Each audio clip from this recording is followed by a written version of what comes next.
Aleluia, glória a Deus. Boa noite, gente. Vocês estão bem? Quem está bem aí? Quem está faceiro com esse frio, com essa chuva? Aleluia, glória a Deus. Sejam bem-vindos. Hoje eu quero ministrar para você uma palavra que eu dei o título dela de transformação e frutificação. Repita comigo: transformação e frutificação. Amém? Vamos aprender, com base na palavra de Deus, a como ter essa vida, não é?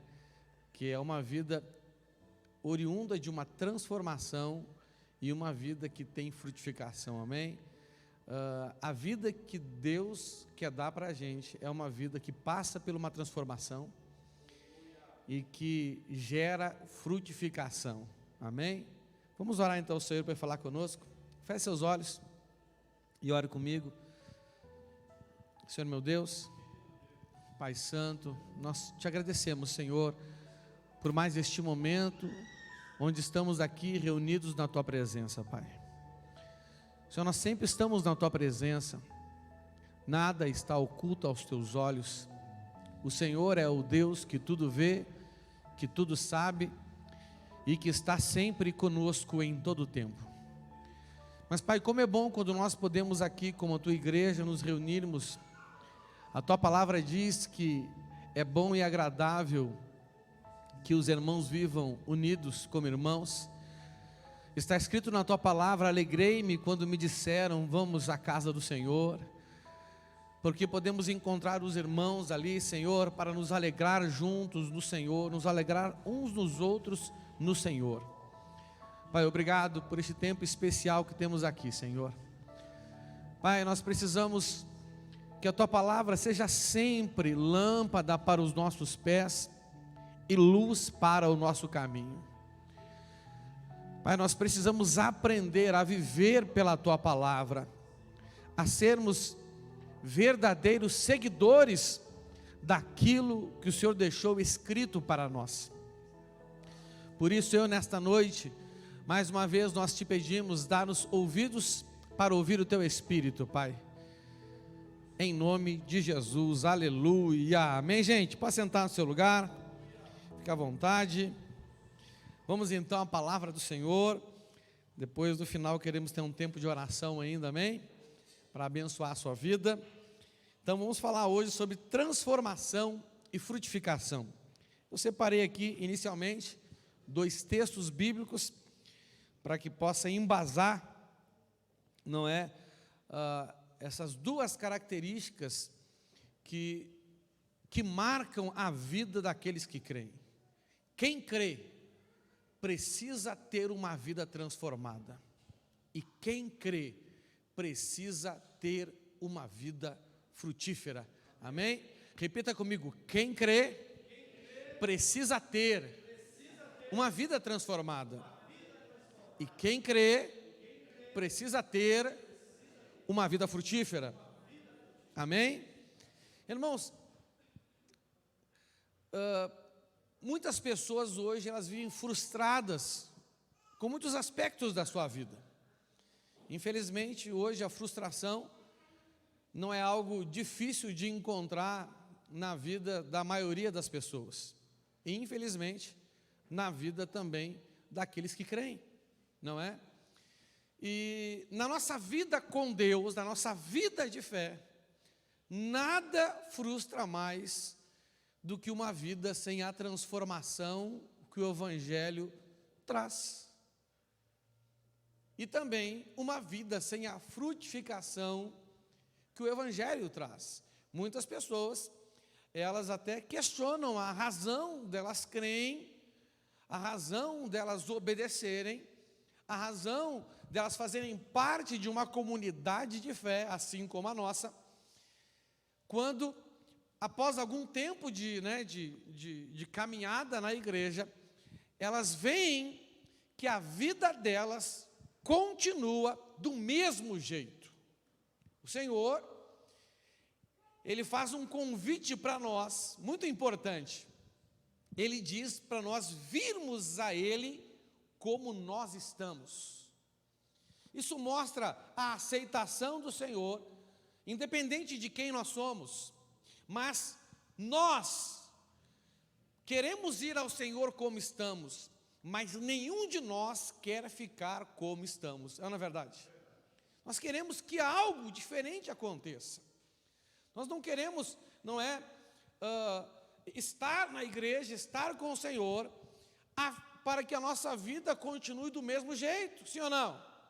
Quando nós fazemos algo na nossa vida, e a nossa vida continua do mesmo jeito, aquilo que fazemos parece que perde a razão, perde o sentido, e aí vem a frustração, né?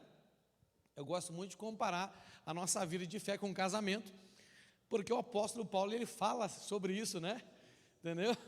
Que a nossa vida, ele compara muito a nossa vida de fé com o casamento.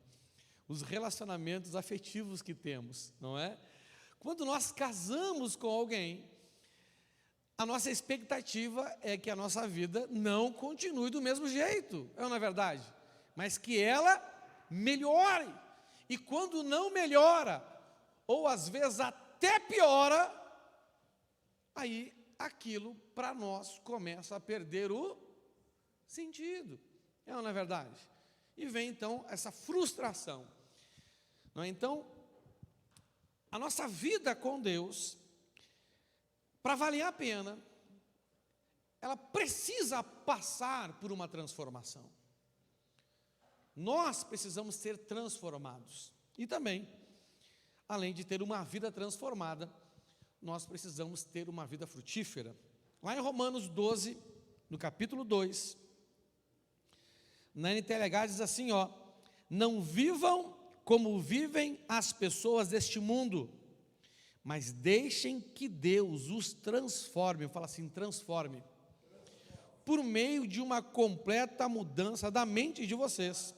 Assim vocês conhecerão a vontade de Deus, isto é, aquilo que é bom, perfeito e agradável a Ele. Então, esse aqui é um dos tantos textos bíblicos que nos falam que a nossa vida com Deus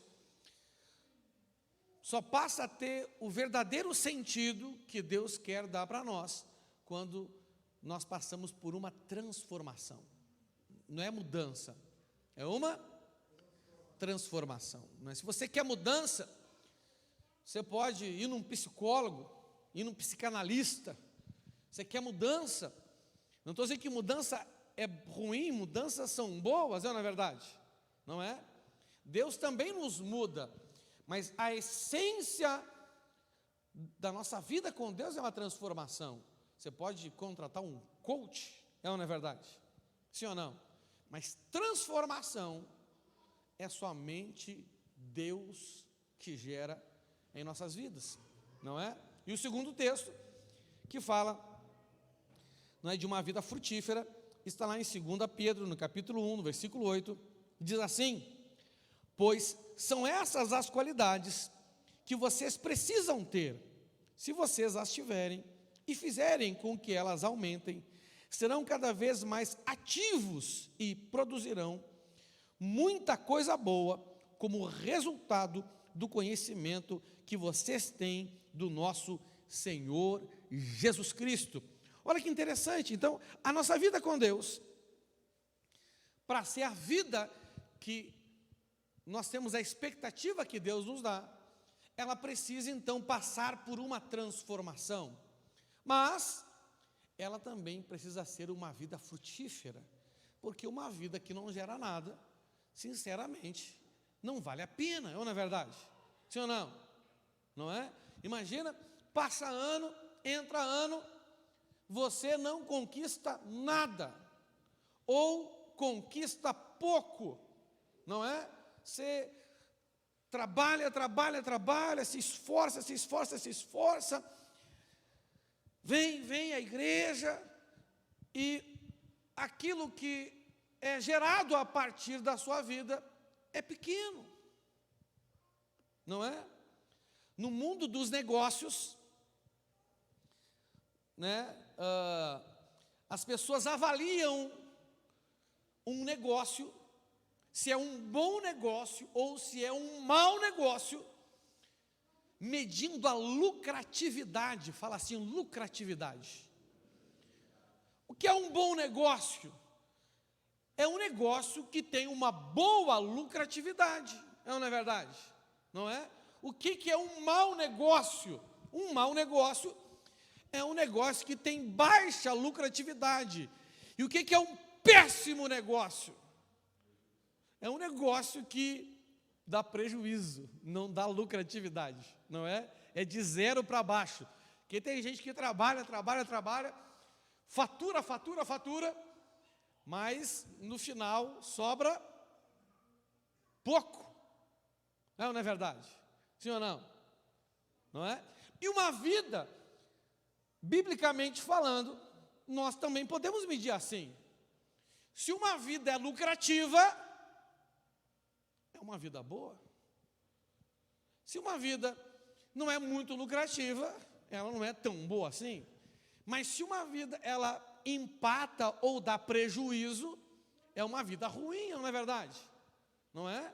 O Senhor, Ele quer que nós tenhamos uma vida frutífera. Pastor, e quais são os frutos que o Senhor quer que a gente dê? Não é? Eu já sei o que o Senhor vai falar. Sabe nada, filho. Na verdade, o Senhor quer que a gente gere resultado, vários tipos de resultados, em todas as áreas da nossa vida, não é verdade? Sim ou não? Todos os aspectos, não é? Agora, esse fruto, uma vida frutífera, o fruto que nós vamos gerar numa vida frutífera não é o fruto do Espírito. Fala assim, não é o fruto do Espírito. Porque o fruto do Espírito não somos nós que geramos. A Bíblia já diz o nome, que o fruto é do Espírito.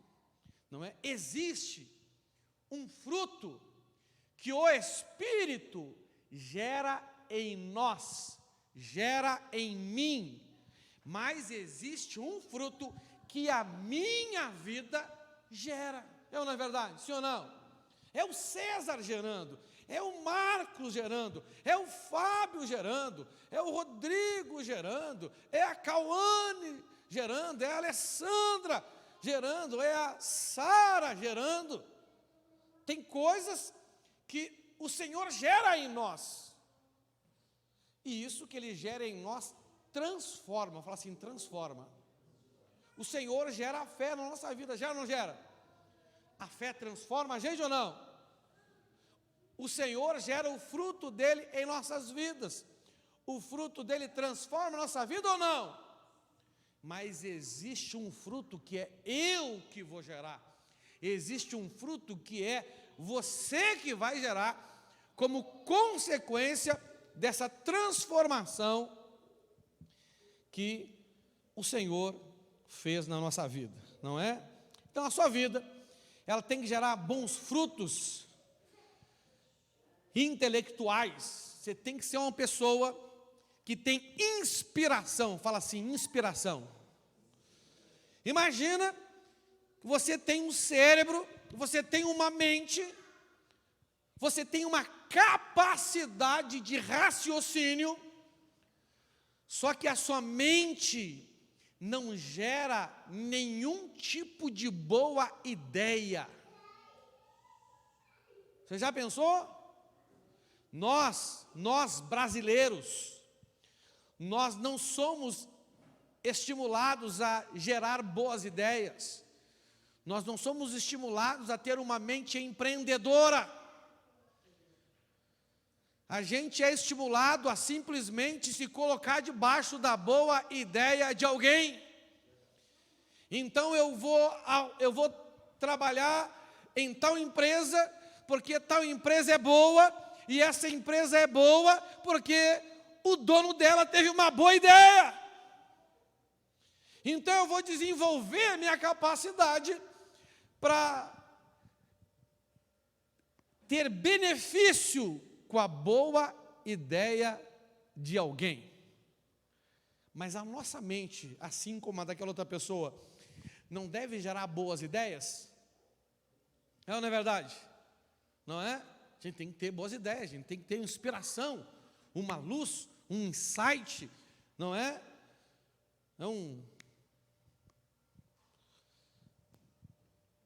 Os nossos sentimentos têm que gerar coisa boa, não é verdade? Sim ou não? Né? A sua vida gera bons sentimentos, ou você depende de outra pessoa para ter bom sentimento? Você fica parasitando a alma de alguém. Eu estou sozinho, eu não estou feliz. Eu não sei, eu preciso de alguém. Eu preciso... Você está me entendendo? Não é? É que nem umas plantas bonitas que tem aí, né, gente? Tem umas plantas bonitas. Orquídea, parece que orquídea é uma planta muito bonita. Mas tem alguns tipos de orquídea que ela só nasce em cima de outra árvore. Tem gente que é a coisa mais linda do mundo, mas só porque está parasitando outra pessoa. Você está me entendendo? Né? Então, se você ir aqui nesses lugares aqui que tem a Mata Atlântica preservada, ainda você vai ver umas plantas que nascem em cima das árvores. Sem as árvores, elas não nasceriam, elas ficam ali se alimentando da seiva da árvore. Ela não gera. A nossa alma, ela tem que produzir bons sentimentos. São frutos, não é verdade? E cá para nós, irmãos, olha aqui para mim. Uma alma que gera bons sentimentos é um fruto que beneficia somente a nós mesmos? Não. Irmãos, você já experimentou estar do lado de alguém feliz? De alguém alegre? De alguém assim que, né, tem prazer em viver? Tudo que ele faz é prazeroso, tomar um café é prazeroso, ir no mercado é prazeroso, tudo tem prazer na vida, né? Existe regozijo na vida. A Bíblia diz que cada dia que nós vivemos é um dia que o Senhor fez para a gente se alegrar e se regozijar nele. Você está me entendendo? Isso é muito importante. Mas a nossa alma, ela tem que gerar essas coisas. O nosso trabalho, aquilo que fazemos, também precisa gerar fruto, sim ou não? Quem trabalha em casa aí? Quem trabalha em casa? Quem tem casa? Quem faz alguma coisa em casa, por favor? Por favor, né? Pois é. Eu não sei o que vocês pensam. Mas ser marido dá um trabalho do veneno. Ser esposa dá um trabalho terrível. Não é verdade? Ser pai, ser mãe, dá trabalho. Ser filho, dá trabalho, não é verdade? Além de tudo isso, tem a casa, tem a administração do lar, não é verdade? Quando você administra o seu lar, no final do mês, tem lucro, empata ou dá prejuízo? Em todos os aspectos. Como é que está o ambiente sentimental da sua casa? Está positivo? Está zero ou está negativo? Como é que está a conta bancária da sua família no final do mês? Está positivo, está zero ou está negativo?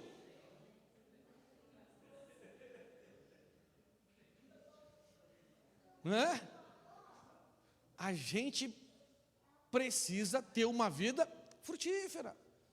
Porque, irmãos, uma vida que não passa pela transformação do Evangelho, e uma vida que não frutifica os frutos do Evangelho, se torna espiritualmente uma vida frustrante. E o Senhor, Ele quer que vivamos essa vida transformada e essa vida frutífera. Amém? Fala assim, repita comigo assim: o Senhor quer que eu viva uma vida transformada e uma vida frutífera. Amém? E na igreja também, né, gente? A gente também vive na igreja, a gente trabalha na igreja, quer dizer, pelo menos é para trabalhar, não é? A gente tem que fazer alguma coisa para o Senhor. Eu acho muito interessante que tem gente que fala assim, ó, eu sou servo de Deus. E aí a gente pergunta, está servindo? Não, estou sem tempo. É servo que não serve. Aí não vale, né? Aleluia. Vamos lá, gente. Então a base para toda transformação e frutificação na nossa vida é a palavra de Deus. Fala assim, a palavra de Deus é a base para a transformação que Deus quer fazer na sua vida e pela vida frutífera que Ele quer te dar. Amém? Lá em João 15, do 1 ao 13, diz assim, ó, eu sou a videira verdadeira e o meu pai é o agricultor. Todo ramo que, estando em mim, não dá fruto, ele o corta. E todo o que dá fruto, limpa para que produza mais fruto ainda. Vós já estáis limpos pela palavra que vos tenho falado. E Mateus 13, 23 diz assim, mas o que foi semeado em boa terra é o que ouve a palavra e a compreende. Este frutifica e produz 100, 60 e a 30 por 1. Amém? Então aqui, irmãos, tem duas coisas que nós precisamos conseguir com a palavra de Deus. Nós temos dois objetivos com a palavra de Deus. Para que a palavra de Deus, de fato, seja a base para a transformação da nossa vida e seja também a base para a frutificação da nossa vida, nós temos que atingir dois objetivos com ela. Fala assim, dois objetivos. Então você e eu precisamos ter e atingir esses dois objetivos. Qual o primeiro objetivo? O primeiro objetivo que eu quero falar com você é compreender. Fala assim, compreender. A Bíblia diz assim, ó, mas o que foi semeado em boa terra é o que ouve a palavra e a compreende.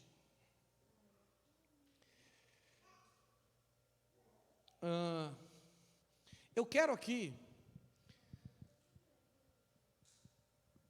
fazer uma diferença entre entender e compreender. Amém? Eu creio que se você prestar atenção no que eu estou pregando, você está entendendo. Por quê?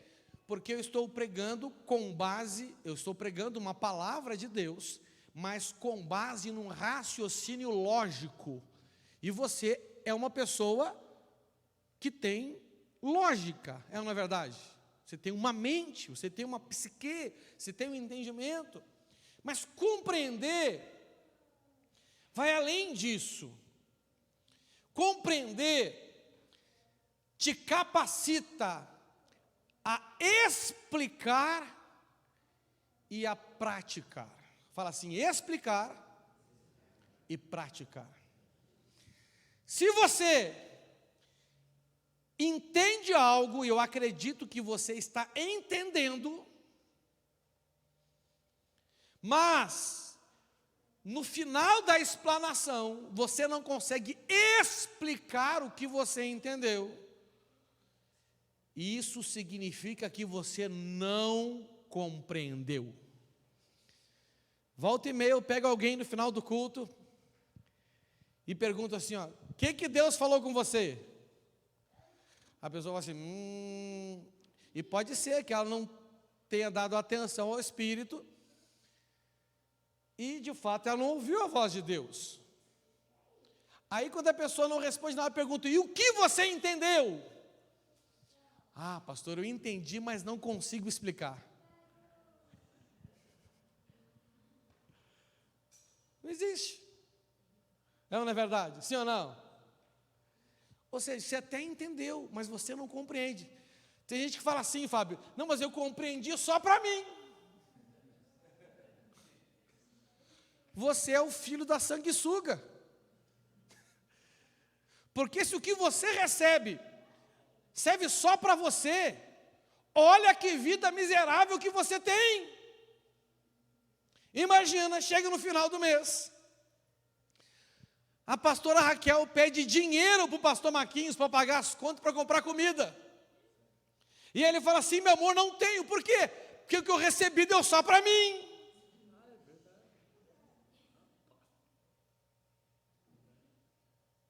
Que miserável. Isso é um miserável, não é verdade? Sim ou não? Pensa, meu irmão.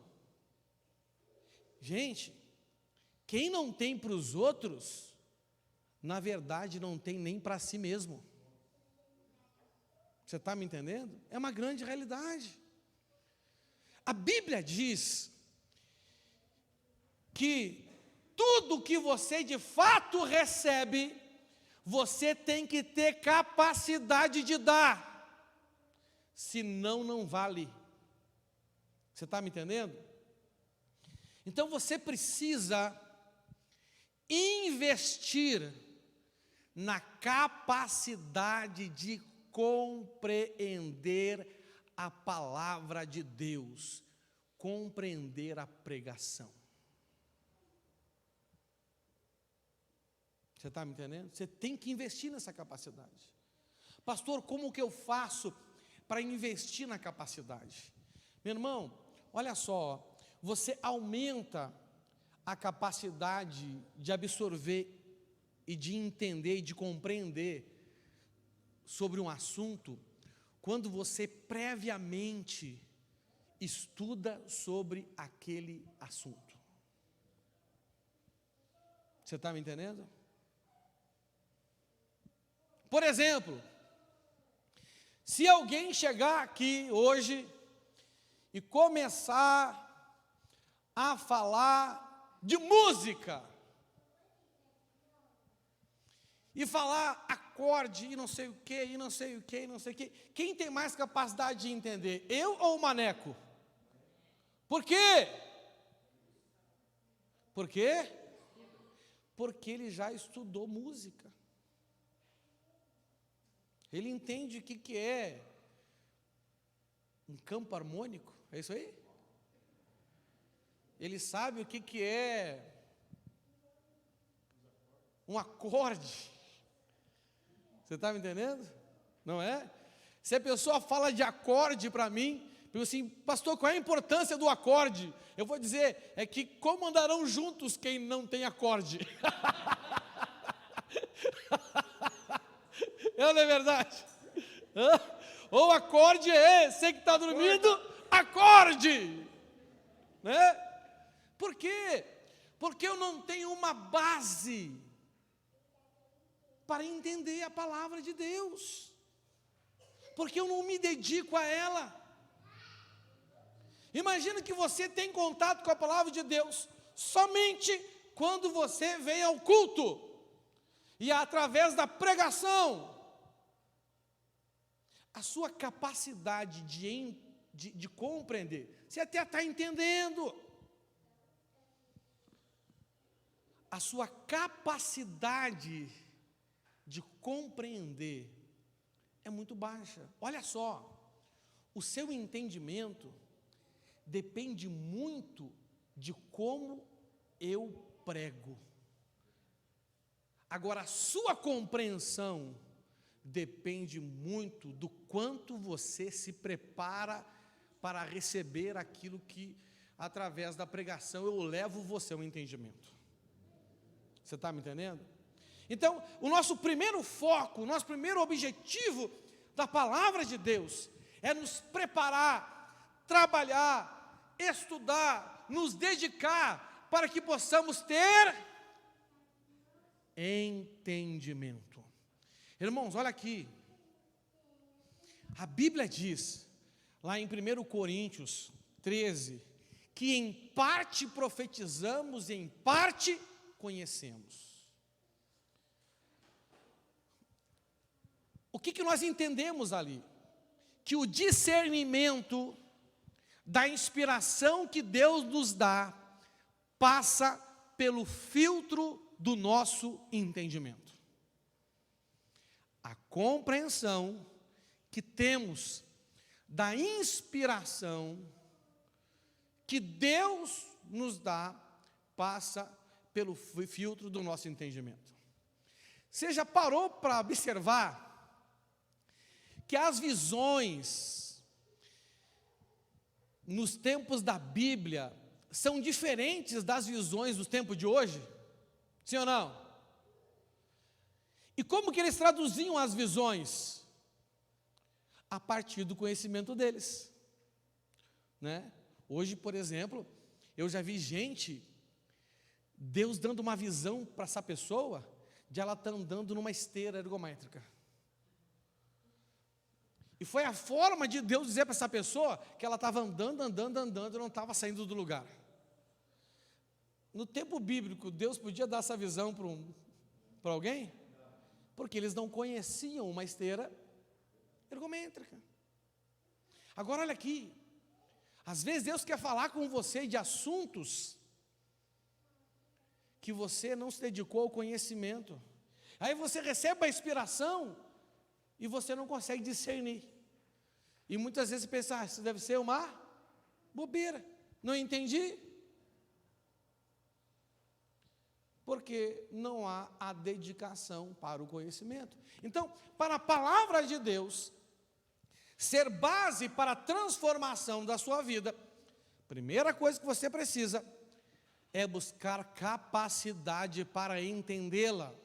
E a segunda coisa que você precisa buscar na palavra de Deus, além do entendimento, é que ela te limpe. Fala assim, eu preciso ser limpo pela palavra de Deus.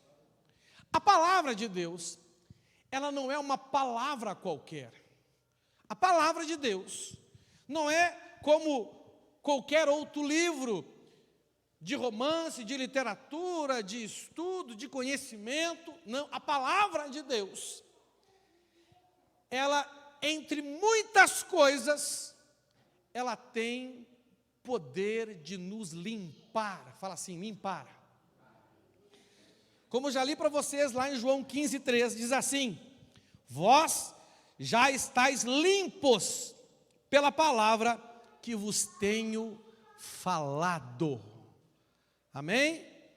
Então nós temos que buscar que a palavra de Deus limpe a nossa vida. Uma pessoa que não tem um contato diário com a palavra de Deus, não tem uma vida adequadamente limpa. Você está entendendo? Não tem. Você toma banho quantas vezes por semana? Uma?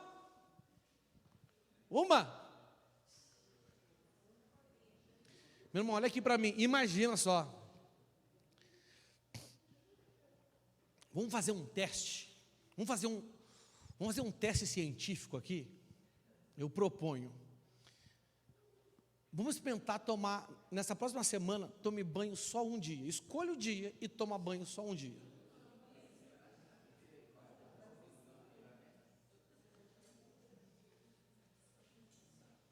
Me diz uma coisa. Você vai conseguir fazer as atividades normais da sua semana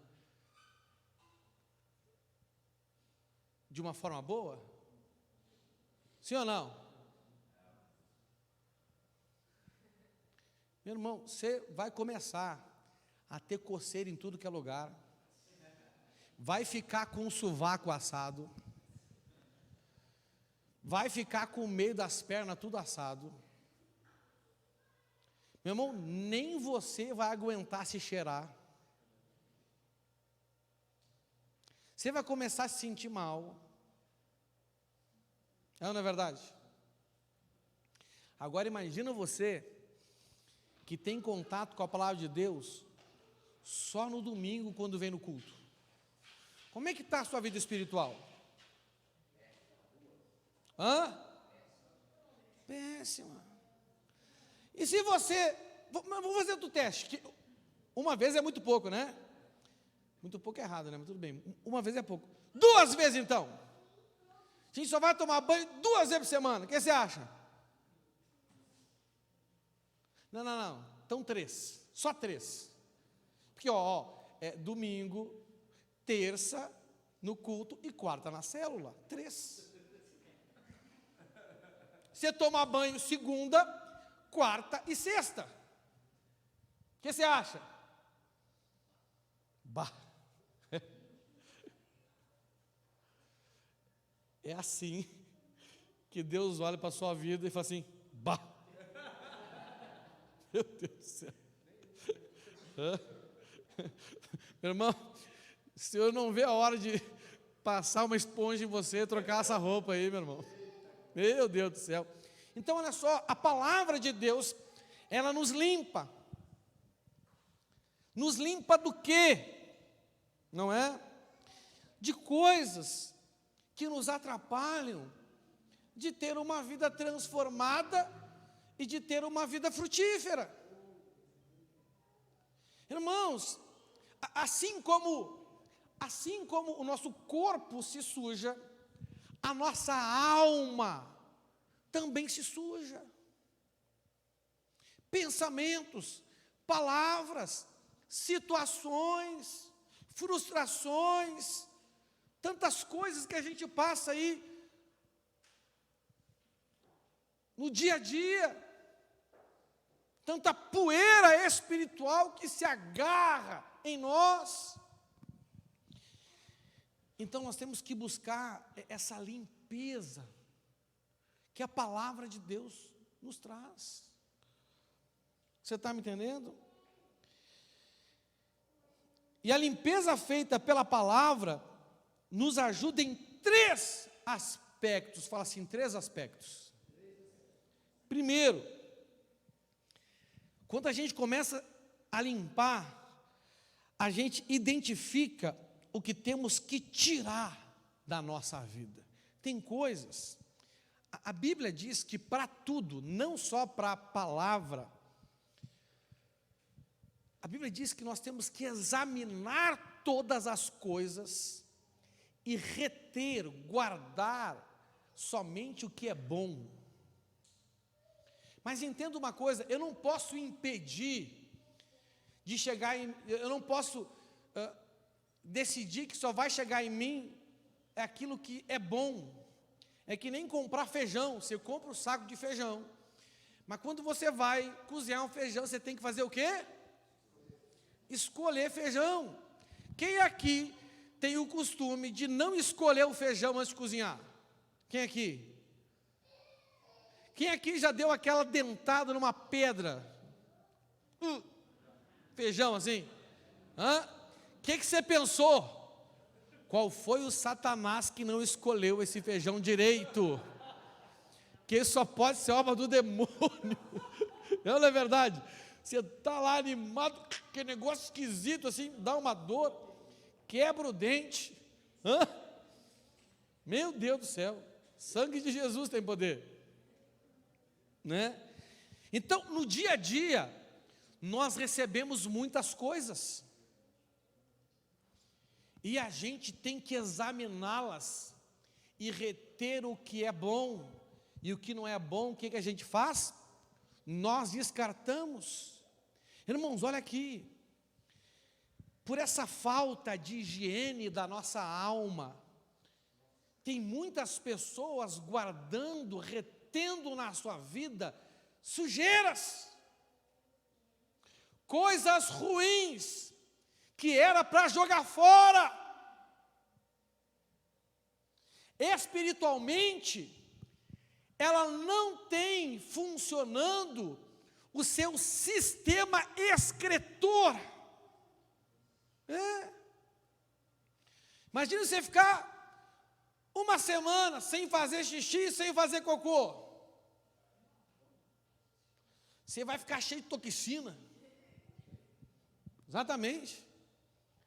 Sua pele vai ficar feia. Nada a ver com a minha, viu?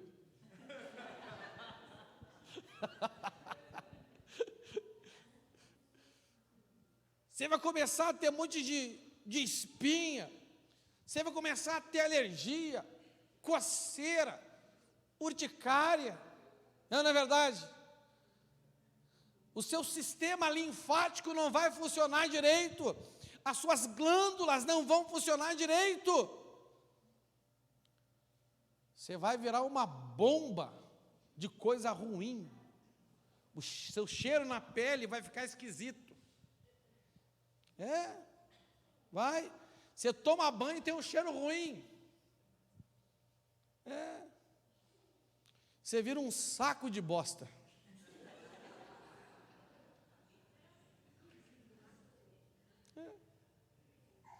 Você está entendendo?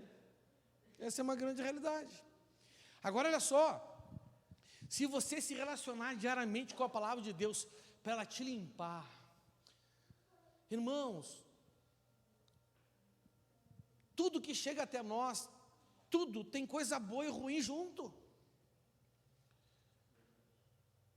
Tem sempre joio no meio do trigo. Não é verdade? Por melhor que seja a picanha, quando você come ela, tudo fica. Tem gente que rapidinho vai jogar fora. Não é verdade? Então nós precisamos ter um tempo com Deus, um tempo com a palavra de Deus, para que a gente possa discernir aquilo que naquele dia deve ser retido na nossa vida e aquilo que naquele dia deve ser jogado fora. A palavra de Deus, ela nos dá essa capacidade, porque hoje tem muita gente magoada, triste, desanimada, cansada, descansa, mas está sempre cansada. Por quê? Porque não está fazendo essa limpeza. O segundo benefício dessa limpeza da palavra de Deus é que nós vamos achar o que está perdido na nossa vida. Você acredita que tem coisas boas na sua vida que estão perdidas dentro de você? Que você não consegue encontrar? Que você não consegue achar? Nós vemos na Bíblia, por exemplo, a parábola da dracma perdida. O que ela fez para achar? Ela começou a limpar. Olha aqui, não basta procurar, tem que limpar. Se você quer achar alguma coisa que você perdeu na sua casa, faz um faxinão. Não é verdade? Quem aqui já achou coisa que estava perdida mais de um ano, que você fez um faxinão na sua casa? Olha aí, ó. Fez aquele faxinão, varre, levanta, abre a gaveta, arruma tudo. Meu irmão, você faz um faxinão assim, está aqui, ó.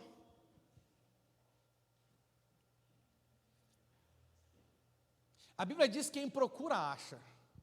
Mas a Bíblia nos ensina a procurar. E se você quer achar alguma coisa na sua vida, procure limpando. Comece a limpar, que você vai achar o que está perdido aí dentro. Quantos sonhos, quantos dons, quantos talentos, quantas inspirações, quantas revelações, quantas palavras proféticas estão perdidas dentro de você. Não está fora de você, está dentro de você. A maioria das coisas que a gente perde, nós perdemos dentro de casa. A maioria das coisas que você perde, está dentro de você. É só você se submeter à limpeza da palavra de Deus. Amém? Terceira coisa que a palavra de Deus fala, que essa limpeza nos mostra, nós conseguimos discernir o que está faltando e precisamos buscar. Nós conseguimos discernir o que está faltando e precisamos buscar.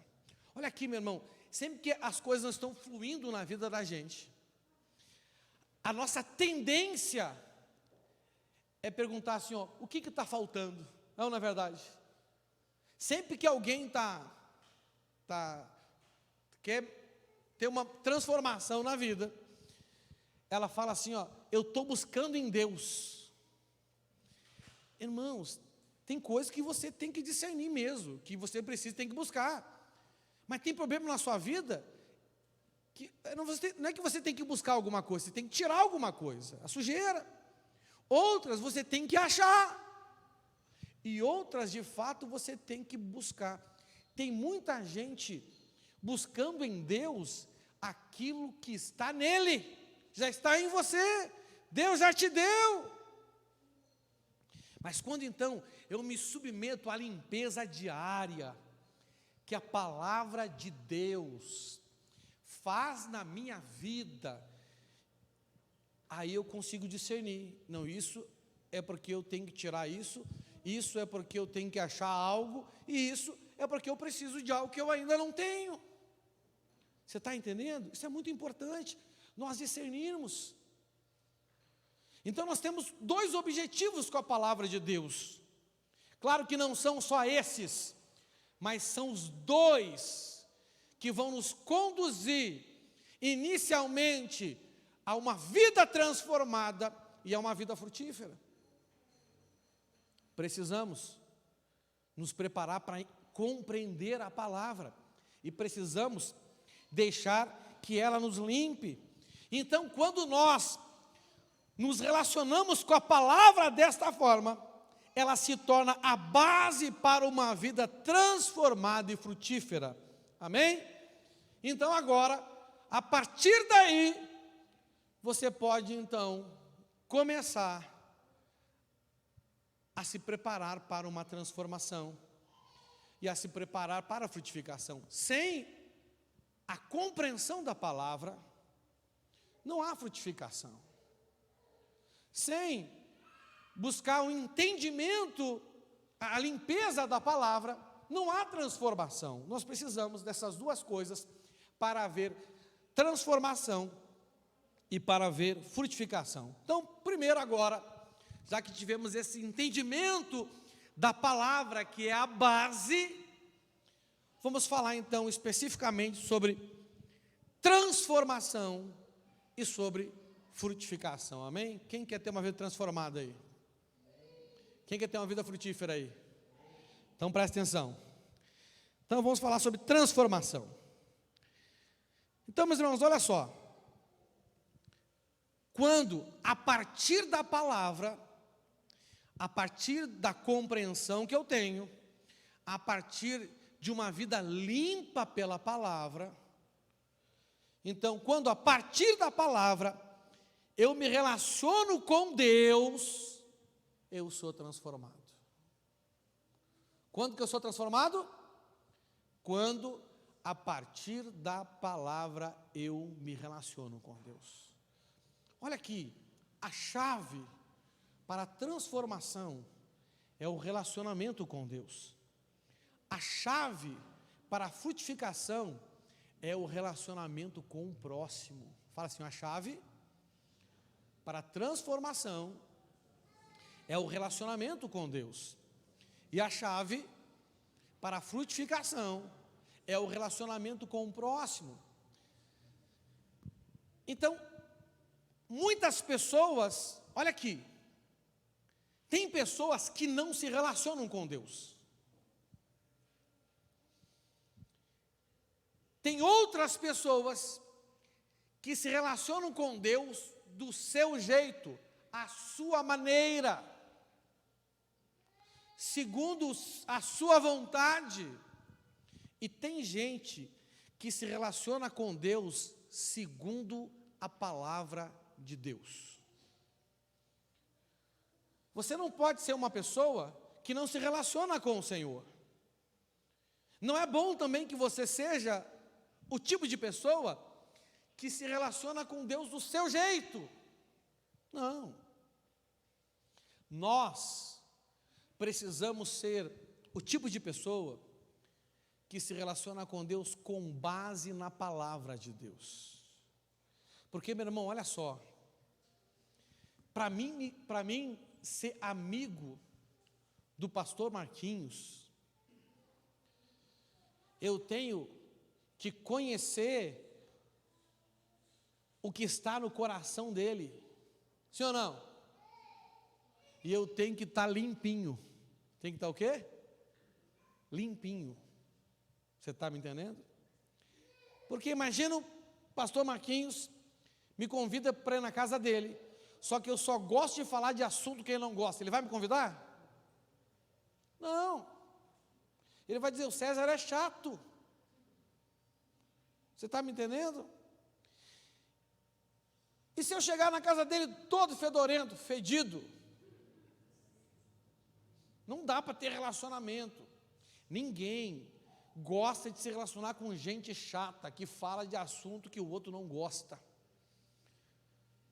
E ninguém gosta de se relacionar com gente fedorenta. Na parábola do filho pródigo, antes do filho entrar em casa, na rua, ele foi até ele, mandou os empregados até ele, tirou a roupa dele, passou um lencinho umedecido e botou uma roupa nova. Não é verdade? Sim ou não? Tirou aquela roupa velha, tirou tudo, deram uma guaribada nele, botaram roupa nova e um anel no dedo. Agora pode entrar em casa. Agora vem para a comunhão. Você está entendendo? Isso é importante. Então vamos lá. Então a base para a transformação é eu me relacionar com Deus a partir da palavra dele. Tiago 4, 7 e 10 diz assim, sujeitai-vos, portanto, a Deus, mas resisti ao diabo e ele fugirá de vós. Chegai-vos a Deus e ele se chegará a vós outros. Purificai as mãos, pecadores, e vós que sois de ânimo dobre, limpai o coração, afligi-vos, lamentai e chorai, converta-se o vosso riso em pranto, e a vossa alegria em tristeza, humilhai-vos na presença do Senhor, e Ele vos exaltará. Irmãos, olha só, a Bíblia, ela revela quem é Deus para nós. É impossível você conhecer Deus sem você ser dedicado à palavra dele. E depois que você conhece Deus, você aprende como se achegar a Ele. Olha aqui, presta atenção para mim. Eu tenho certeza que se você for uma pessoa sábia, e você for se encontrar com uma pessoa importante, primeiro você vai pesquisar sobre a vida dela. Sim ou não? Agora, se você é sem juízo, você está nem aí. Vou receber. Você não se prepara para receber alguém importante, para conversar com alguém. Você está me entendendo? Você não, né?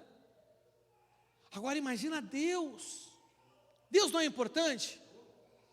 Então, para você se achegar a Ele, primeiro você tem que saber quais são os protocolos, não é verdade? Como que se faz, como que não se faz, como é que é isso, como é que é aquilo, não é? Para você não dar bola fora. A partir daí, então, nós nos achegamos a Deus. Este é um dos textos clássicos que falam de como nós devemos nos achegar ao Senhor. A Bíblia diz aqui que primeiro nós precisamos nos sujeitar a Ele. O que é se sujeitar a Deus? É entender que diante de Deus, a gente não tem razão nenhuma. A vontade dele é a que deve prevalecer. Muita gente ora assim, ó: Pai, que seja feita a tua vontade aqui na terra como no céu, mas eu ainda não estou pronto para isso, mas eu ainda não está no tempo, mas, não é verdade? Aí a pessoa coloca tanto mas, que no final das contas sobra só a vontade dela e nada da vontade do Senhor. Eu tenho que orar, mas eu tenho que trabalhar, eu tenho que ler Bíblia, mas eu tenho que fazer aquilo, eu tenho que ir visitar o irmão, mas não sei o que, você está me entendendo? E acaba não sobrando tempo. Isso é ruim, né? Então você primeiro tem que se sujeitar a Ele. Segunda coisa, você tem que decidir resistir ao diabo. Fazer o quê? Resistir ao diabo. Quem aqui quer casar? Levanta a mão bem alto. Quer casar? Olha aí, ó, o João chegou a ficar de pé. Eu sei que tem mais gente que quer casar que não levantou a mão. Quem é solteiro aqui, que não é casado? Aleluia. Imagina, né? Digamos que a Vanessa é solteira. Vem cá, Vanessa. Digamos que a Vanessa está orando para Deus mandar um príncipe para ela. Um homem bonito, inteligente, cheiroso, engraçado, gente boa, especial. Só que nesse caso não é o Fábio, sou eu. Aí aparece o príncipe. E ela fala assim: meu Deus, que homem! Tudo que eu pedi para Deus. Aí eu falo assim para ela, assim: Vanessa, eu quero casar contigo, mas eu tenho um problema. Eu não consigo resistir às outras mulheres. Você acha que ela vai aceitar? Obrigado, filho. Você quer se achegar a Deus, mas você não consegue resistir ao diabo. Irmãos, a Bíblia diz que Deus é ciumento. Fala assim: ciumento. Deus é ciumento. Tem até o louvor que a gente canta, né? Tem ciúmes de mim. Essa palavra ciúmes, ela vem do zelo, porque o ciúmes pode vir do zelo ou da possessão. Um demônio também é ciumento. Quando você vai expulsar um demônio de alguém, ele fala assim, ó: ele é meu, ele é meu, ele é meu. É, não é verdade? Quem já precisa de demônio aí? Sai, demônio. Não, sai porque ele é meu. Você já viu isso? É demônio, ele tem os ciúmes da possessão. Deus tem os ciúmes do zelo. Deus tem os ciúmes do cuidado. Irmão, Deus só te aceita se você se comprometer em resistir ao diabo. Você está me entendendo? Quem não está disposto a resistir ao diabo, não está qualificado para se achegar a Deus. Essa é uma grande realidade. Você está me entendendo? Como que eu resisto ao diabo? Resistindo ao pecado. Sim ou não? Resistindo à tentação. Mas eu não tenho tempo para explicar muito isso aqui hoje. Mas aqui nesse texto, ele nos dá coisas maravilhosas. Então eu tenho que aprender. Eu tenho que fazer o quê? Eu tenho que me achegar a Deus com base no conhecimento que a palavra me dá de como eu devo me achegar a Deus. E quando eu decido me relacionar com Deus, segundo a palavra dele me mostra, esse relacionamento me transforma. Você está me entendendo? Já teve pessoas que passou pela sua vida e não fez diferença? é porque você não teve um bom relacionamento com ela.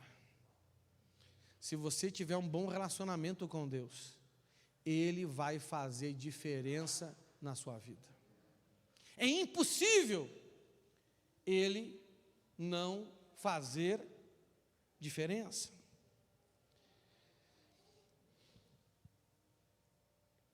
E nessa questão aí de me relacionar com Deus a partir da palavra, eu quero salientar 2 pontos importantes. Fala assim, 2 pontos. Esses 2 pontos são importantes, porque eu vejo muitas pessoas falhando neles. O primeiro ponto, eu tenho que crer no que Deus pensa sobre mim. Meus irmãos, sabe, na prática do aconselhamento, eu gosto muito de aconselhar as pessoas, é um ministério que Deus me deu. Como eu vejo que as pessoas têm uma visão distorcida sobre o que Deus pensa delas. Não é incomum as pessoas falarem assim para mim, pastor, eu acho que Deus não me ama mais. Sério? Eu olho assim, sabe nada, inocente. Né? Meu irmão, a Bíblia diz que mesmo que seja possível uma mãe esquecer do seu filho que ainda mama, Ele jamais vai esquecer de nós. Então, a Bíblia nos revela os pensamentos que Deus tem sobre a gente. Sabia disso? Pois é. Aí olha só. Aí o que você pega? Você pega aquilo que a Bíblia diz que Deus pensa sobre você, ou você guarda aquilo que você acha que Deus pensa sobre você?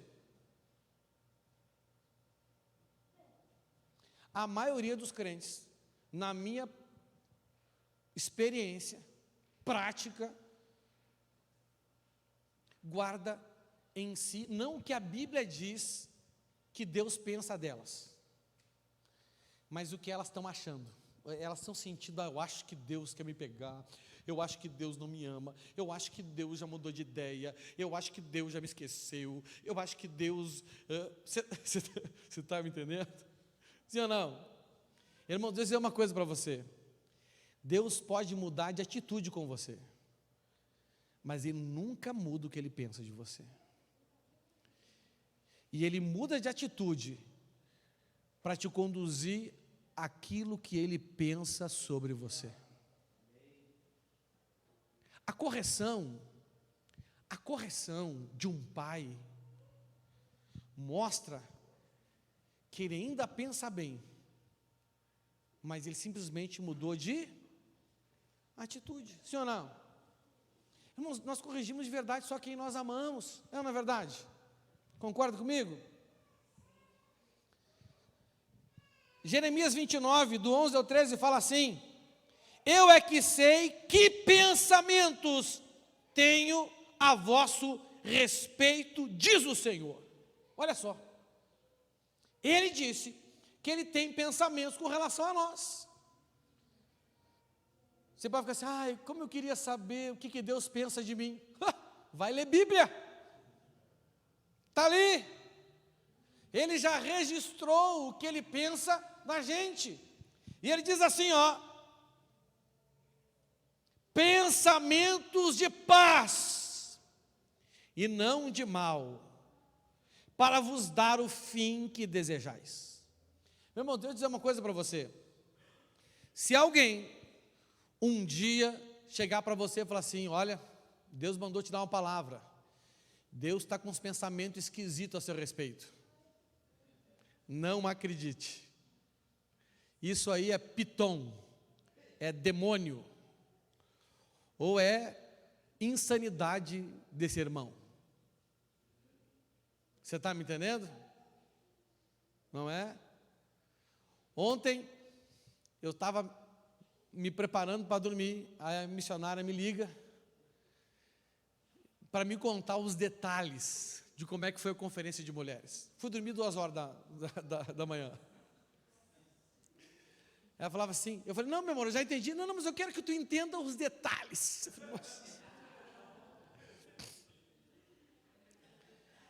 E ela me contou 2 palavras que foram dar para ela. Uma palavra teve testificação e teve base bíblica, então essa é de Deus. Mas a outra palavra, primeiro, que não tem base bíblica nenhuma. E segundo, que não gerou testificação nenhuma. Eu perguntei para ela assim, meu amor, o que tu sentiu quando tu ouviu essa palavra? Que ela está preocupada, né? Falei, sei lá, eu senti uma confusão. Pois é, Deus não é Deus de confusão. A paz é o arbítrio do nosso coração. Então, meu irmão, chuta que é laço. O golpe está aí. Cai quem não conhece a palavra. É ou não é verdade? Sim ou não? Acabei de dar uma aula de dons na terça-feira. Como que a gente se confunde ainda? Né? Então, chuta que é laço. Então tem que saber o que Deus pensa de mim. Aí a Bíblia diz que quando a gente consegue crer e discernir os pensamentos que Ele tem de nós, aí Ele fala assim, ó, então me invocareis. Passareis a orar a mim e eu vos ouvirei. Gente, talvez o que está te impedindo de buscar o Senhor, de invocar o nome do Senhor, é porque você acha que Deus pensa a seu respeito coisas que Ele não pensa. Porque você não conhece os pensamentos que Deus tem sobre você. Porque entenda uma coisa, em qualquer relacionamento, não conhecer o que a pessoa pensa sobre nós, estabelece um limite. Sim ou não? Quando você tem dúvida do que alguém pensa sobre você, você consegue ter um bom relacionamento com essa pessoa? Claro que não. Para você ter um bom relacionamento com alguém, você tem que ter certeza do que ela pensa de você. Não importa o que é, mas você tem que ter certeza do que ela pensa.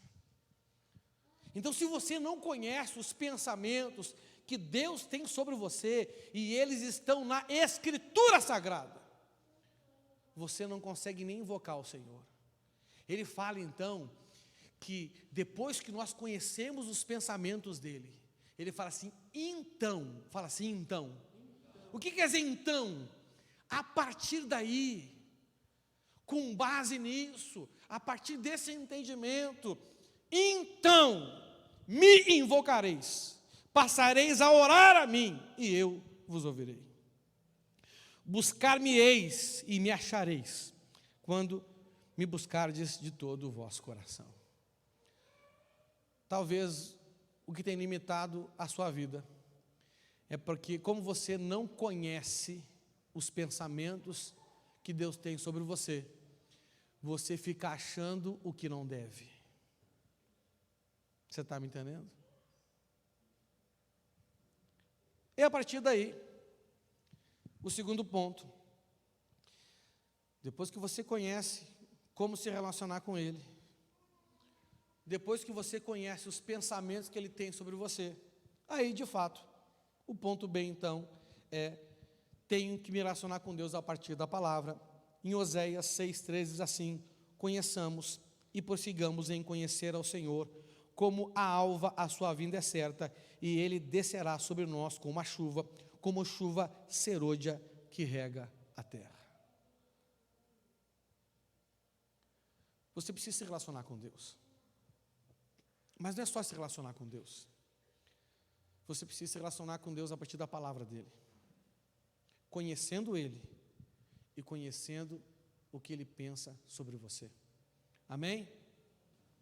Entenda uma coisa, a dedicação, a compreensão da palavra de Deus não é meramente um tempo de estudo. Na verdade, é um tempo com Deus. Irmãos, olha só, tem duas coisas que medem o nosso relacionamento com Deus. Fala assim, duas coisas. A primeira é o nosso relacionamento com a palavra de Deus. Como é o seu relacionamento com a palavra de Deus? Como é o seu relacionamento com a Bíblia? Como é? Pastor, eu não me relaciono bem com a Bíblia, eu não entendo muito bem a Bíblia. Pastor, eu tenho dificuldade de entender a Bíblia. Isso é proporcional ao seu relacionamento com Deus.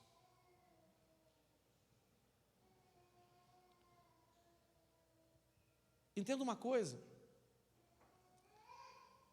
não olhe para a Bíblia como um livro meramente. Olhe para ela como o seu tempo com Deus. Logo que eu me converti, o meu pai na fé, que esteve aqui esses dias pregando, ele falou assim para mim, César, quando tu abre a Bíblia aqui na terra, Deus abre a boca no céu para falar contigo. Fale com Deus em oração, mas deixe Ele também falar com você. Amém? E me diz uma coisa, nesse relacionamento, quem fala mais, nós ou Deus? Hã? Quem tem mais a falar, nós ou Deus? Deus. Fale menos, escute mais. Se tem uma boca e dois ouvidos. Amém? Aleluia. E o segundo ponto aqui, fala da frutificação, fala assim, frutificação. Então, a transformação vem a partir de um relacionamento com Deus com base na Escritura Sagrada. Eu conhecendo Deus e conhecendo o que Ele pensa a meu respeito. E o bom de Deus, olha aqui para mim, é que Deus não tem duas caras. Deus o quê? Ele tem uma só. Ele nunca vai falar uma coisa de você que já não falou para você. Deus nunca fala uma coisa de você se já não falou para você. É por isso que toda a palavra de profecia, de palavra de conhecimento, ela tem que gerar testificação, porque já estava aqui dentro, ele já falou com você. Vem alguém só para confirmar, é ou não é verdade? Sim ou não? Deus não é traíra. Amém? Então você não pode ser também, beleza? Dá glória aí. Frutificação. Então agora, olha só. Quando a partir da palavra me relaciono com o próximo, sou frutífero. Quando a partir da palavra eu me relaciono com o próximo, eu me torno frutífero. Irmãos, olha só. Todo fruto que nós geramos não é fruto só nosso. Todo fruto que nós geramos é fruto, na verdade, de um relacionamento.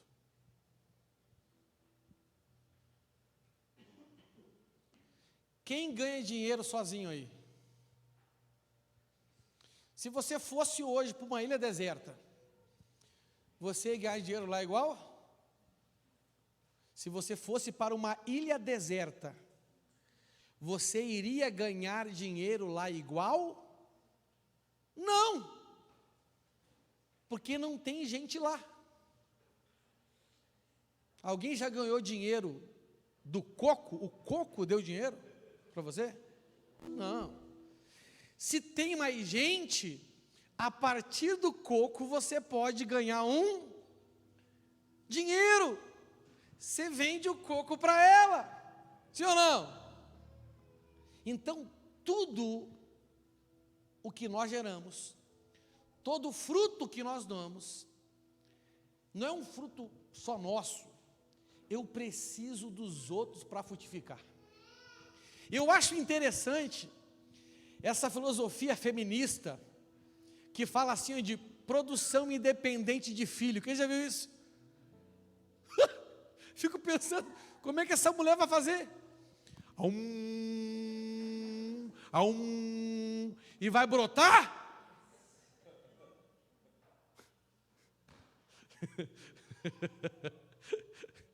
Meu irmão, para gerar tem que ter 2. A Bíblia diz que uma corda de 3 dobras é difícil de rebentar. Você está me entendendo? Tudo na Bíblia parte de 2. Fala assim, 2. Não gera nada. A Bíblia diz onde 2 ou 3, mas parte de 2. Você está me entendendo? Então, uma vida frutífera, e frutífera de verdade, que vão gerar frutos que não se perdem, é uma vida que se relaciona com os outros a partir da Bíblia. A Bíblia nos ensina a gente se relacionar com os outros? Sim, claro que ensina, não é? Mas antes disso, é importante entendermos que frutificar é um chamado de Deus para todos os que creem. Frutificar é um chamado de Deus para todos os que creem. Não é só para 1 ou 2, não. É para todos. Pastor, eu acho que eu não fui chamado para dar fruto. Meu filho, olha o que está escrito lá em João 15:16. Não foram vocês que me escolheram, pelo contrário, fui eu que os escolhi para que vão e deem fruto, e que esse fruto não se perca. Isso a fim de que o Pai lhes dê tudo o que pedirem em meu nome. Irmãos, frutificar é um chamado. Fala assim, chamado. O que é chamado? É aquilo que Deus te responsabilizou em fazer. Amém? É aquilo que Deus te responsabilizou a fazer. É um chamado, é uma responsabilidade, é um dever, é um privilégio, mas também é um dever. Meu irmão, eu me sinto privilegiado em ser marido da minha esposa. Não vejo a hora dela chegar daqui a pouco. Daqui a pouco ela está chegando e eu estou com saudade já. E eu vou desfrutar do privilégio depois que ela chegar. Mas também é uma responsabilidade, sim ou não? É um privilégio, sim. Não é bom que o homem viva só, mas é uma responsabilidade. Eu sou chamado a ser marido, eu sou chamado a ser pai, eu sou chamado a ser pastor, eu sou chamado a ter uma mente frutífera, eu sou chamado a ter uma alma frutífera, eu sou chamado a ter uma família frutífera, a ter um trabalho frutífero, a ter um ministério frutífero. É uma responsabilidade. Não é somente, Deus me deu a condição de frutificar, mas quando eu quiser eu frutifico. É assim? Não. Nós temos o dever de gerar coisas boas. Temos o dever. A Bíblia diz que a nossa vida deve ser um depósito, que a gente tira coisas boas que a gente já tinha, e que a gente tira coisas boas novas, sim ou não? Ele diz que o mestre da lei, que quer entrar no reino do céu, precisa tirar diariamente da sua vida coisas velhas e coisas novas. Isso não é só para o mestre da lei, gente, para nós também. Como é que está a dispensa da sua vida? E você tem frutificado coisas boas no passado, que ainda você tem? Frutos que permanecem, que ainda estão na sua vida? Que você pode lançar a mão deles quando precisa. E você tem frutos novos? Temos que ter os dois. Frutos velhos, que permanecem e que podemos lançar mão quando precisamos, mas frutos novos. E a Bíblia diz que isso deve acontecer todo dia. Quando? Todo o dia. Coisas boas que já tínhamos e coisas boas novas que não tínhamos. Irmãos, eu amo ler a Escritura Sagrada. Todo dia Deus me dá algo novo. E eu junto com aquilo que eu já tinha. Mas amanhã, isso que é novo hoje, já está ficando velho. O meu depósito vai enchendo. Mas todo dia tem que ter coisas novas. Eu tenho que gerar. Eu tenho que frutificar. Não frutificar nos coloca em uma condição de incredulidade ou de desobediência. Não frutificar me coloca em uma condição de incredulidade ou desobediência. Se você não está frutificando, ou é porque você ainda é incrédulo em algumas áreas da sua vida e da palavra de Deus, ou porque você já crê, mas não está obedecendo.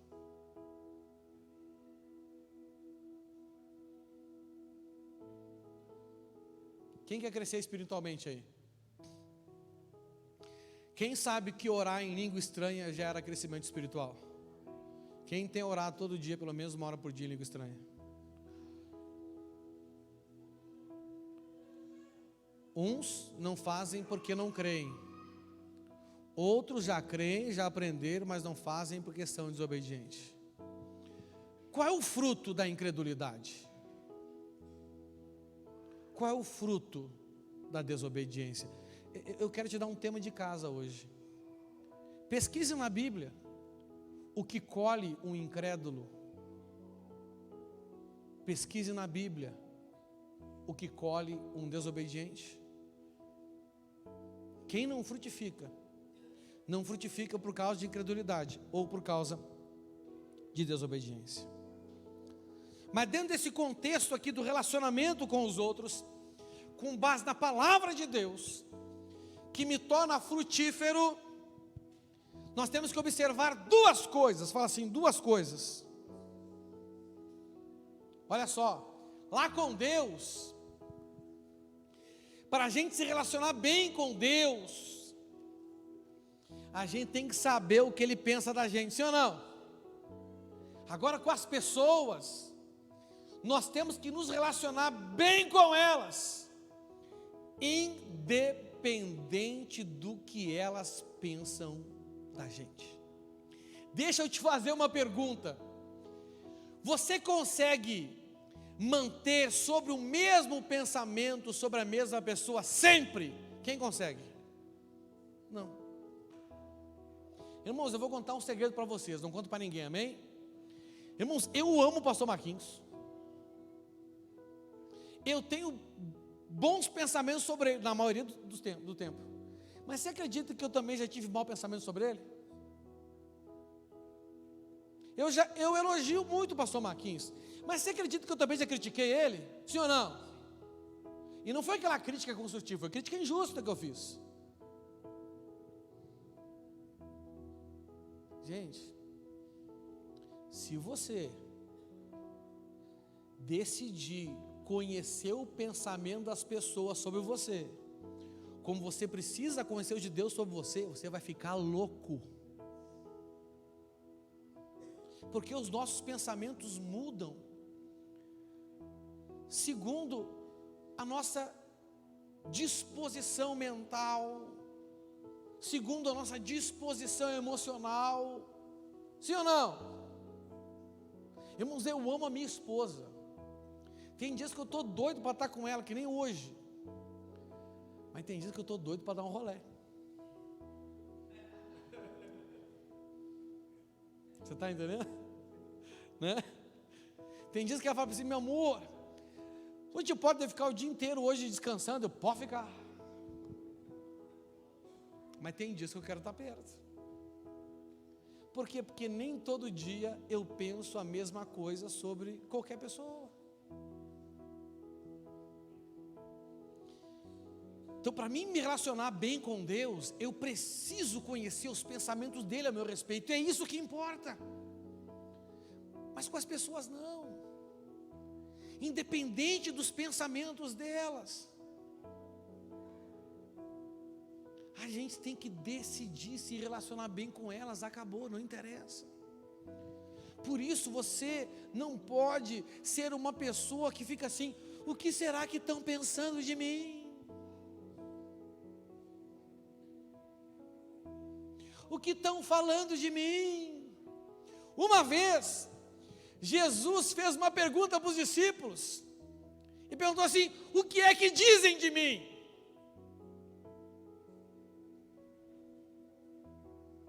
E eles falaram. Aí Jesus perguntou: e vocês, o que vocês dizem de mim? Eu acredito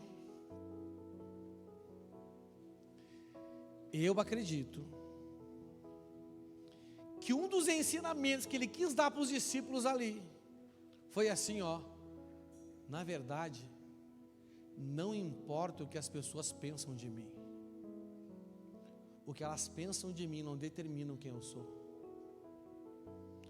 O que determina quem você é o que Deus pensa de você, não o que os outros pensam de você, porque as pessoas não pensam sempre a mesma coisa. Porque, irmãos, tem dias que o Fábio, esse barbudão aqui que parece o Brutus, tem dias que ele me ama ou não me ama? Mas tem dias que ele não me ama tanto. Você sabia disso? Por exemplo, ele não está me ligando muito, é porque ele não está me amando muito. Mas eu sei disso, mas eu amo ele igual. Porque não importa o que ele pensa de mim. Que tem horas que ele vai pensar coisa boa, tem hora que ele vai pensar coisa ruim. A Bíblia diz que não importa o que as pessoas falam da gente. Jesus disse: olha, assim como eles falaram mal de mim, vão falar mal de vocês. Mas assim como ouviram a minha mensagem, eles também vão ouvir a sua mensagem. Eu tenho certeza que se você está um pouco de tempo aqui na igreja, você já viu alguém aqui falando mal de mim, e hoje ela está aqui ouvindo o que eu estou pregando. E isso é bíblico, e isso está escrito, e isso mostra que eu e você estamos no caminho certo. Porque se não tivesse acontecendo, tinha alguma coisa errada com a gente. Ele disse que ia acontecer. O que ele disse? Ele disse que iria acontecer. Então, se é só um sinal que a gente está no caminho. Eu nunca tive o sonho assim: eu quero ser um pastor de uma igreja que nunca fale mal de mim. Essa igreja não seria bíblica, porque na igreja de Jesus as pessoas falavam mal dele, mas continuavam ouvindo a pregação dele, e eram abençoadas, e eram curadas, e eram transformadas, sim ou não? E se tornaram apóstolos e discípulos. Você está entendendo? Então você não deve se preocupar com o que as pessoas pensam de você. E a segunda coisa, eu tenho que me relacionar então com elas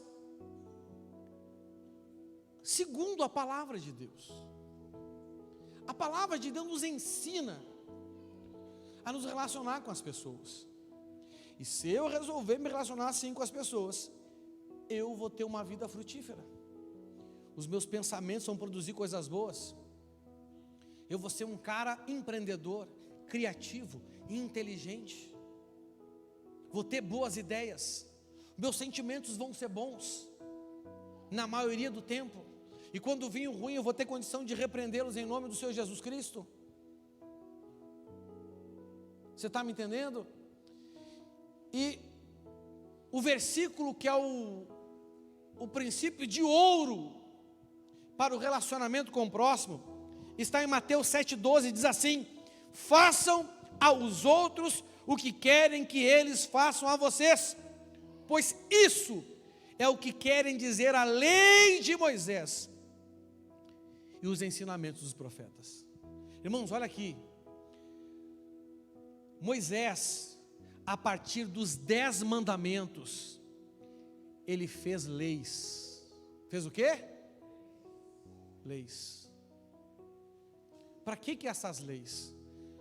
Para o povo, a partir dessas leis, se relacionar com Deus e se relacionar com o seu próximo.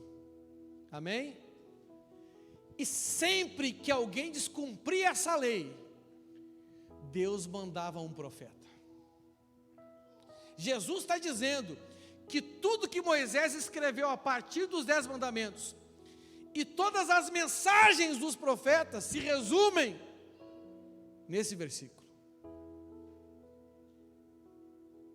Davi foi um bom rei. Davi cumpriu as leis. E quando não cumpriu, quem foi lá ter um bate-papo com ele?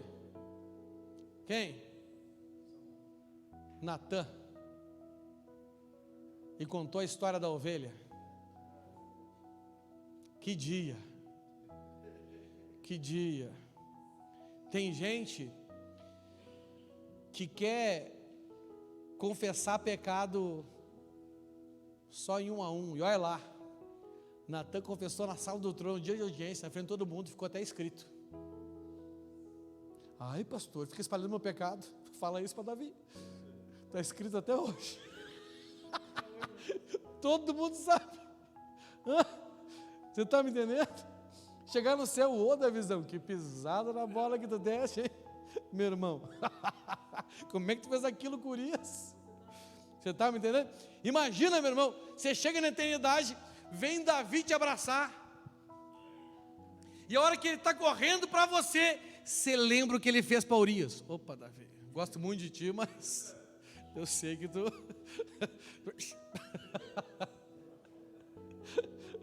Já pensou, meu irmão? Graças a Deus que ele confessou, né? Admitiu o pecado, não é? Irmãos, agora olha aqui. A nossa grande dificuldade é que achamos que as pessoas não merecem ou não precisam que façamos para elas o que a gente quer ou precisa que façam conosco.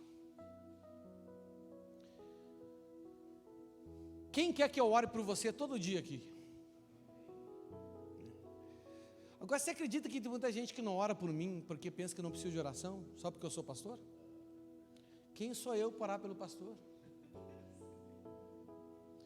É que você está conduzindo o seu relacionamento comigo não pela palavra, mas pelo que você pensa.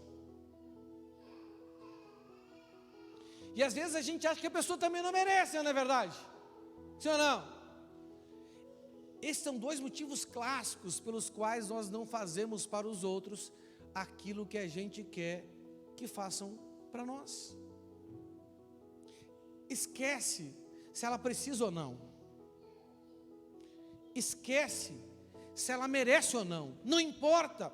Não importa o que você pensa, não importa o que você acha, não importa o que você sabe. Tem gente que já falou assim para mim, pastor, o senhor faz isso para essa pessoa porque o senhor não sabe o que eu sei. E eu respondo, eu faço isso por essa pessoa porque eu sei o que você sabe. E eu sei que você sabe que você tem que fazer para o próximo aquilo que você quer que faça para você mesmo. Não interessa, gente. Ah, mas ele não precisa. Jesus mandou fazer porque ele precisa ou porque você quer que faça para você mesmo? Qual é a base para você fazer algo para alguém? Porque ela precisa? Porque ela merece? Não. Porque você quer, porque você deve fazer para ela o que você quer que façam para você mesmo. O problema é que a gente condiciona a palavra de Deus. Não é a palavra de Deus que nos condiciona. Nós precisamos ser condicionados no nosso relacionamento com o próximo pela palavra de Deus, e não o contrário. Se você fizer isso, você vai ter uma vida transformada. O Senhor te transformará. Você vai ter uma vida frutífera. E a sua vida de fé não será uma vida frustrante. Você não vai ter aquelas crises. Ai, será que vale a pena? Tudo vale a pena quando a alma não é pequena. É ou não é verdade? Tudo vale a pena. Fique de pé no seu lugar. Vamos orar ao Senhor. Feche os seus olhos. Curve a sua cabeça nesta noite. Senhor nosso Deus,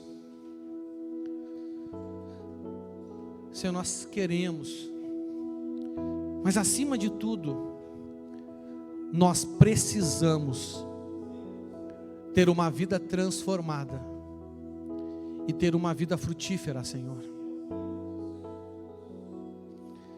Não queremos simplesmente viver uma vida com pequenas mudanças. Nós precisamos de uma transformação completa da nossa mente. A tua palavra diz que nós devemos deixar o Senhor nos transformar. E hoje nós aprendemos como fazer isso, Senhor. Não é simplesmente uma autorização passiva, mas acima de tudo, Senhor, uma busca ativa pelo relacionamento com o Senhor, balizado pela tua palavra. Precisamos aprender a nos sujeitar ao Senhor, a resistir ao diabo. Precisamos, Senhor, lavar as mãos do nosso pecado. Precisamos limpar o nosso coração da hipocrisia. Precisamos, Senhor, transformar a nossa irreverência em reverência ao Senhor. Assim, o nosso riso da irreverência se transformará no choro da reverência. Então seremos transformados. Então seremos transformados, Senhor. Eu oro agora por essa pessoa que aqui está, Senhor. Estendo a minha mão sobre a vida dela. E em nome de Jesus, Espírito Santo, que o Senhor venha trazer discernimento. Que o Senhor venha trazer revelação. Que todo véu de escuridão que o príncipe deste mundo tem colocado na mente desta pessoa seja rasgado. Que as escamas que estão nos olhos caiam em nome de Jesus Cristo, porque o Senhor já rasgou o véu, e o Senhor já deu a ordem para que as escamas caiam. Senhor, rasga o véu que tem mantido a mente desta pessoa na escuridão. Todo engano, todo conceito errado, todo preconceito caia por terra agora, em nome de Jesus Cristo. Oh Espírito Santo, oh Espírito Santo, nós precisamos ser transformados. Nós clamamos nesta noite por transformação, Senhor. Não queremos uma simples mudança. Não queremos uma simples mudança de hábitos e de atitudes que sofremos para manter. Queremos uma vida transformada pelo relacionamento com o Senhor, aonde possamos ter alegria na tua lei. Senhor, quando lemos o Salmo 119, muitas vezes vemos algo contrário àquilo em nós.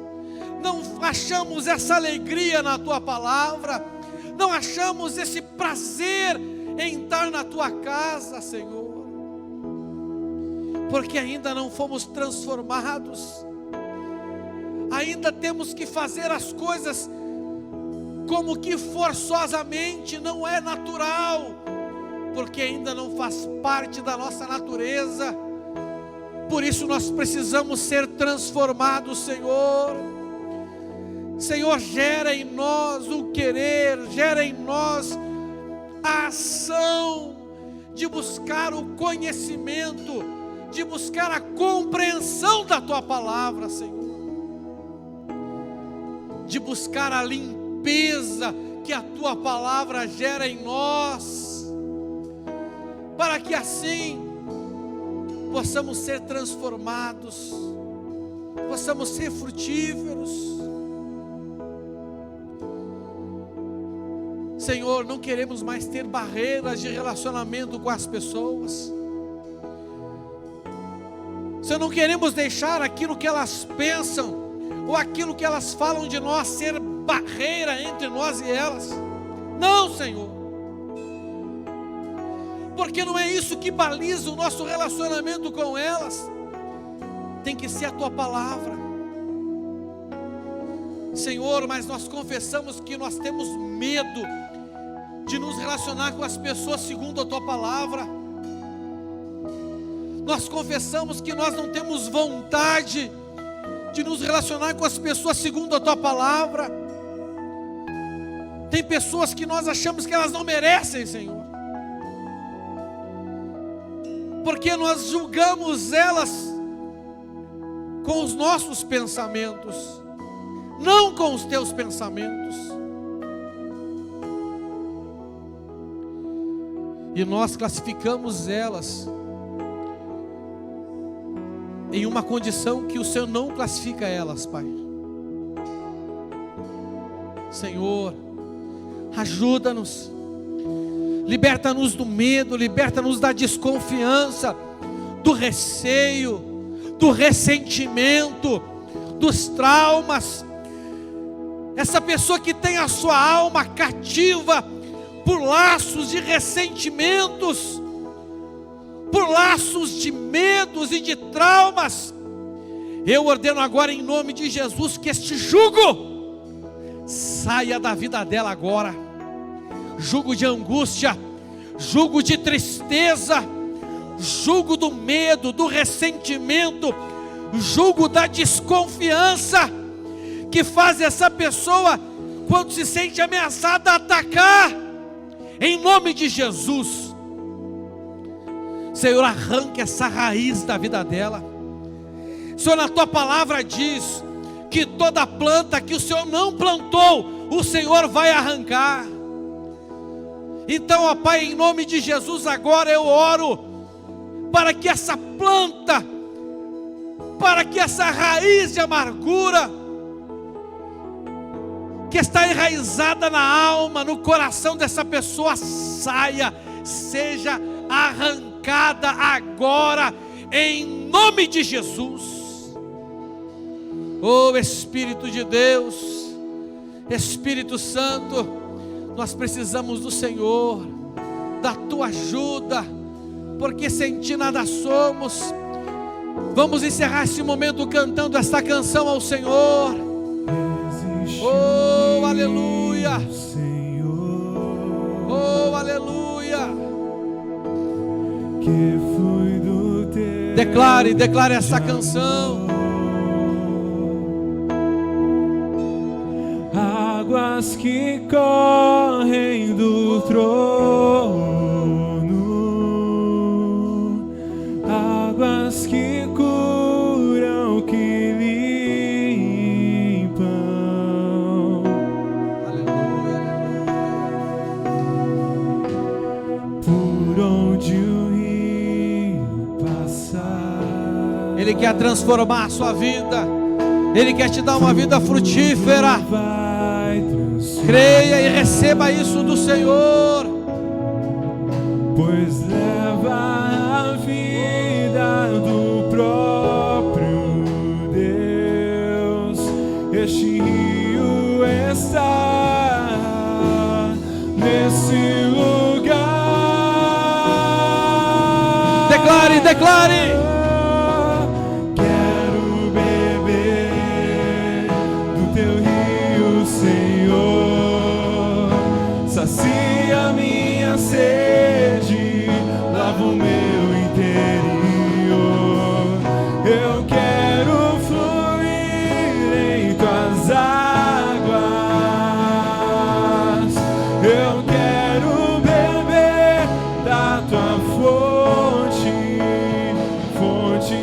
águas vivas. Tu és a fonte, Senhor. Oh, aleluia! Dê uma forte salva de palmas ao Senhor. Obrigado, Jesus. Obrigado, Senhor. Nós te amamos, Senhor. Não há outro Deus além do Senhor. Tu és único, poderoso, glorioso, majestoso. Nós confiamos no Senhor. Oh, aleluia, aleluia. Mais uma forte salva de palmas ao Senhor.